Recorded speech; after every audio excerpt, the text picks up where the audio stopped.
ఈ భూమి మీద బ్రహ్మాస్త్ర ప్రయోగం తెలిసిన చివరి యోధుడెవరో మీకు తెలుసా?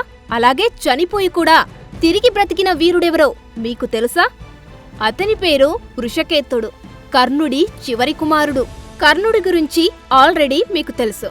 మహాభారతంలో గొప్ప యోధుడిగా, దానవీర శూర కర్ణుడుగా పేరు పొందిన వీరుడతడు.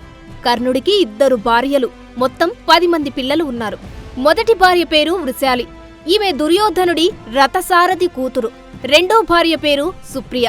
ఈమె దుర్యోధనుడి భార్య భానుమతికి ప్రాణ స్నేహితురాలు. కర్ణుడికి మొదటి భార్య వృషాలి ద్వారా మొత్తం 9 మంది పిల్లలు కలిగారు. వారు చిత్రసేనుడు, సత్యసేనుడు, సుసేనుడు, శత్రుంజయుడు, ద్విపతుడు, బాణసేనుడు మరియు ప్రసేనుడు.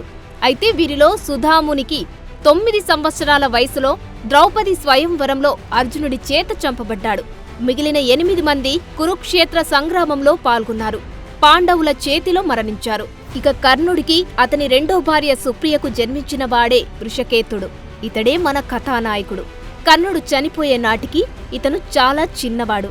రాధేయుని మరణం తర్వాత పాండవులు ఇతన్ని దత్తత తీసుకున్నారు. అర్జునుడు ధనుర్విద్యను, భీముడు గదా యుద్ధాన్ని ఇతనికి నేర్పించారు. కృష్ణుడు కూడా ఇతన్ని ఎంతగానో ఇష్టపడేవాడు. అతనికి అత్యంత శక్తివంతమైన బ్రహ్మాస్త్ర, వరుణాస్త్ర, అగ్ని, వాయువ్య అస్త్రాలను వినియోగించడం నేర్పించాడు. అయితే ఈ 4 అస్త్రాలను వాడితే భూమిపై జీవరాశి మిగలదు. ఇది తెలిసిన కృష్ణుడు ఈ జ్ఞానాన్ని ఎవరికీ బోధించవద్దని, వీటిని ఎక్కడా వాడవద్దని వృషకేతునికి సూచించాడు. ధర్మరాజు అశ్వమేధ యాగం చేస్తున్నప్పుడు ఆ యాగ సంరక్షకునిగా అర్జునుడితో కలిసి చాలా యుద్ధాలలో వృషకేతుడు పాల్గొన్నాడు. ఎన్నో రాజ్యాలను జయించాడు. అలా యాగ సమయంలో బభ్రువాహనుడితో యుద్ధం చేయాల్సి వచ్చింది. ఈ బభ్రువాహనుడు ఎవరో కాదు, అర్జునుడికి చిత్రాంగదకి పుట్టినవాడు. కాకపోతే ఈ బభ్రువాహనుడికి తన తండ్రి అర్జునుడని, యాగం చేస్తుంది తన పెద్దనాన్న ధర్మరాజు అని తెలియదు. తెలియకుండానే వృషకేతుడితో యుద్ధం చేస్తాడు. కొన్ని రోజుల పాటు జరిగిన ఆ భయంకర యుద్ధంలో బభ్రువాహనుడి చేతిలో వృషకేతుడు చనిపోతాడు. అయితే ఇది తెలిసిన అర్జునుడు కొడుకు బభ్రువాహనుడిని మందలించి వృషకేతుడి మరణానికి చాలా చింతిస్తాడు. బభ్రువాహనుడు కూడా తన తండ్రి గురించి తెలుసుకొని క్షమించమని అడుగుతాడు. అప్పుడే అక్కడకు ఉలూపి వచ్చి తన దగ్గర ఉన్న నాగమణితో వృషకేతుణ్ణి బ్రతికిస్తుంది.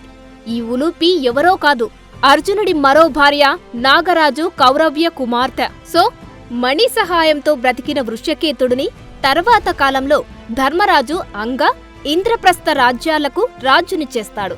జనరంజక పాలన సాగించి వృద్ధాప్యంలో సహజ మరణాన్ని పొందుతాడు. సో ఇది వృషకేతుడి కథ.